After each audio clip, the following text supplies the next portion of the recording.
I think it takes like what, 5 minutes to cure? I planned ahead and made sure to get these windows boarded up so no one's gonna escape. But anyways, we got ourselves a new parrot, and this place already feels a lot more lively, and slowly but surely we're gonna add more and more to this space, and I'm pleased for where it is now.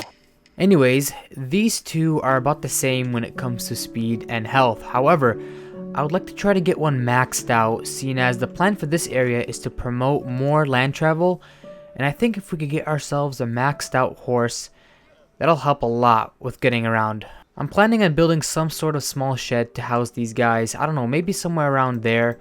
Nothing too crazy, anywhere but the front of the storage room. Welcome back everyone to the Forever World series. Today we got a busy one, and the first thing we got to bring our attention to is, yeah, doesn't look the best, and I cannot stand looking at it like this anymore. Oh, would you look at that, we got the achievement. Before we check that out, I wanted to show you guys for reference that I've been testing different methods on transitioning the land and into the water, and this dirty look here really fits the vibe that we're going for. So that's basically what we're going to do to the edges all around the islands surrounding the lake house, and this does mean that we're going to need some greenery and foliage, which includes things such as coarse dirt and mud and mangrove roots. And I will be also trying to close up these gaps in between the trees and tie everything up with a bow. So that means more custom tree building, and we'll see how far I get before I give up.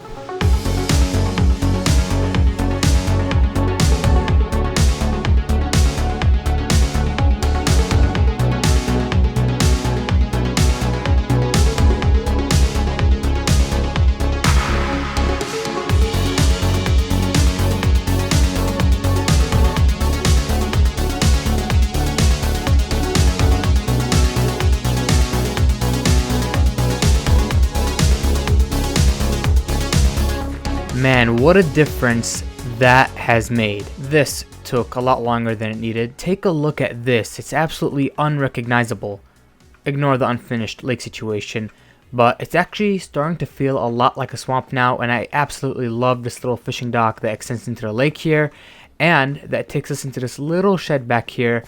Doesn't really serve a major purpose other than to look pretty, but it's a start. And you already know the drill. Let us detach from our body and take a look from a bird's eye view. About right here is the angle that I would like to see the lake from, and I think it's really achieving what we wanted. Let me just press F1.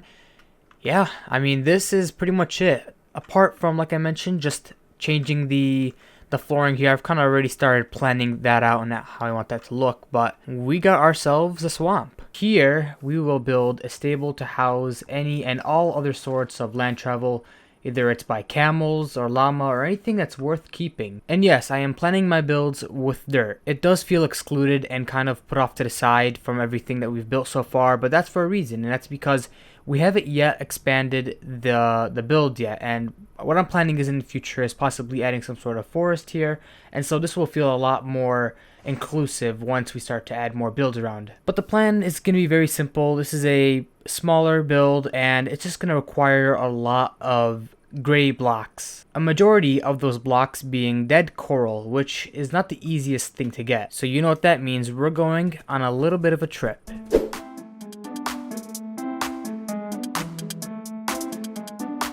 And here we are, in the middle of nowhere. But this here is exactly where I want to be, because this here is a warm ocean biome which has plenty of coral that we could gather for this build. Plus, I got Aqua Infinity on this helmet, so that's going to make our lives a lot easier. So just give me a moment here while I harvest some coral.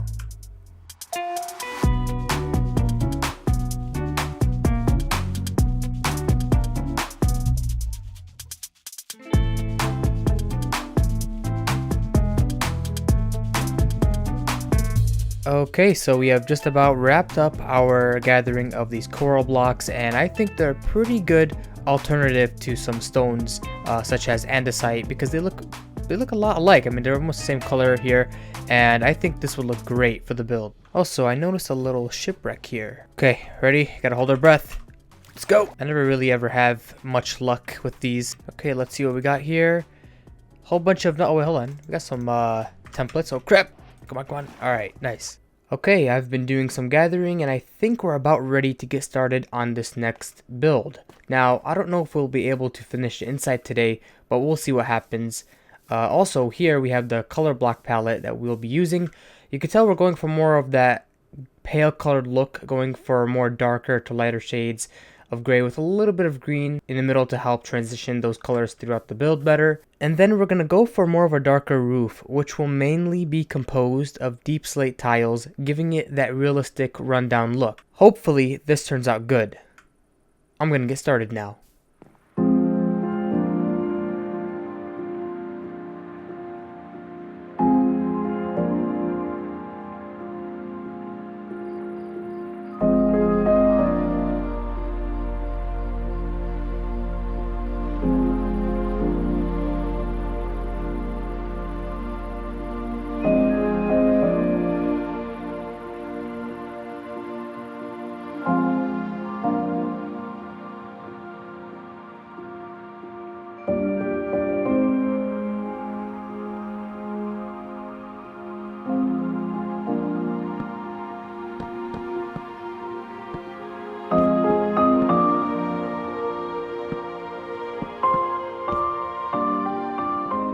And this is the final result. Now this build is inspired by BdoubleO, but I did tweak it up a little, mainly with these trees surrounding the build to kind of help ease it into its surroundings. And overall, exterior wise, this build looks great and it really fits in with its area. Over the course of these next few episodes, we will begin to expand the back here and adding a full custom forest. So this area will begin to feel much more inclusive with the lake house over there. And we were also able to get the interior done as well. Didn't really need much work seeing as this was a smaller interior and, like always, lots and lots of small detail around to be noticed and appreciated. But other than that, I say job well done.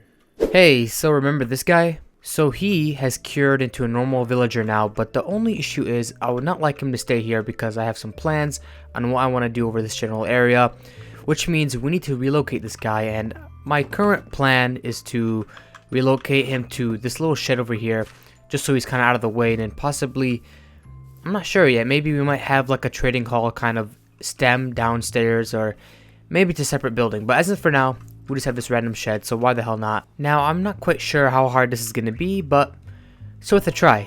Alright, we're going to go on a little bit of a trip. Anyway, now that I think about it, I shouldn't be doing this when it's dark. We should be good. This place is relatively lit up. Alright, down we go. Okay, I think the best way is to go through these makeshift lily pads here. Oh, never mind. Well, that was a mistake. Now we're in the water, so we're gonna have to find a different way.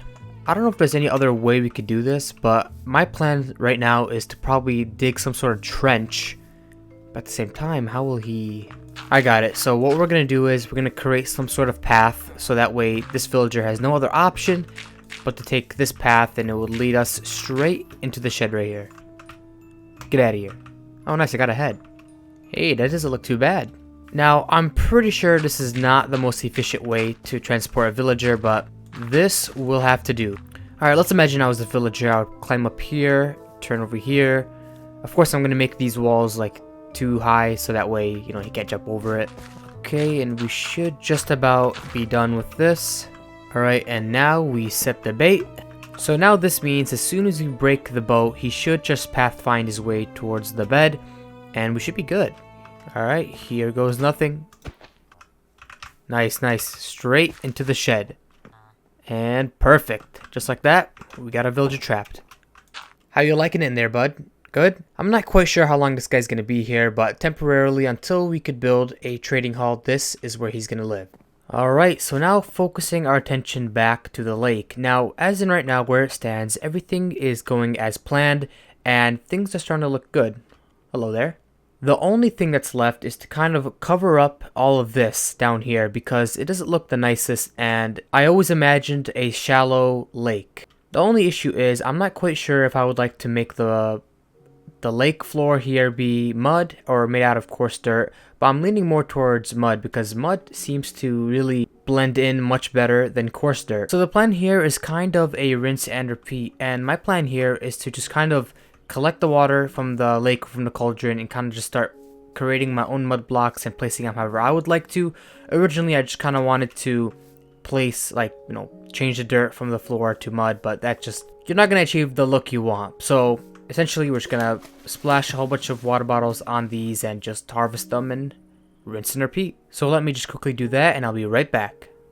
Time for a progress update. I wasn't able to finish the entire thing, but we got a good majority of it, and as you guys can see right now, we went for the mud instead of the coarse dirt, and I gotta say this looks 10 times better, and I'm glad that it worked out. Of course, there's not much detail around, and I plan on the next few episodes to kind of just bring this area more to life and to kind of add little details here and there, so that if anybody, by the small chance, would come down here, they'll notice some of these small things. And oh, I missed a spot. They'll come down here and kind of just appreciate what we got going on here.